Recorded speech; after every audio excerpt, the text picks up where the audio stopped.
On Tuesday, President Donald Trump is expected to announce if he's ending Deferred Action for Childhood Arrivals, or DACA. That's the program that enables undocumented immigrants to avoid deportation if they came here as children.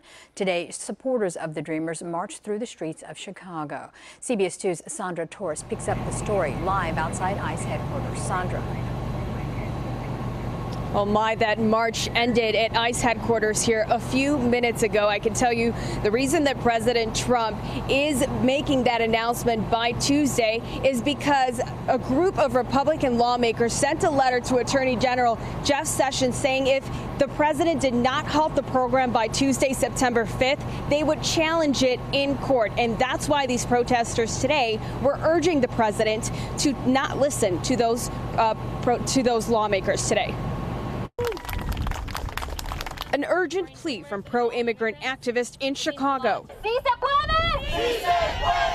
They came together at Harrison Park on 18th and Halsted Sunday afternoon, 2 days before President Trump makes a decision on the fate of nearly 800,000 young immigrants recipients of the DACA program. It's a little uncertain. It's a little unsettling to know that my whole future can be changed in a press conference. 33-year-old Cesar Vargas was brought to the U.S. from Mexico when he was 5 years old. He is undocumented but protected by DACA. Because of that, I was able to graduate high school, graduate college, and graduate law school to become the first undocumented attorney in the great state of New York. If DACA is terminated, Cesar will lose his license and could be deported back to Mexico. What do we want? Justice! When do we want it? Now! That's why he and hundreds of others marched in Chicago's streets to ask for protection. Appealing to the president. And Senator Dick Durbin hopes his previous conversations with President Trump made a difference. And he says those kids don't have to worry.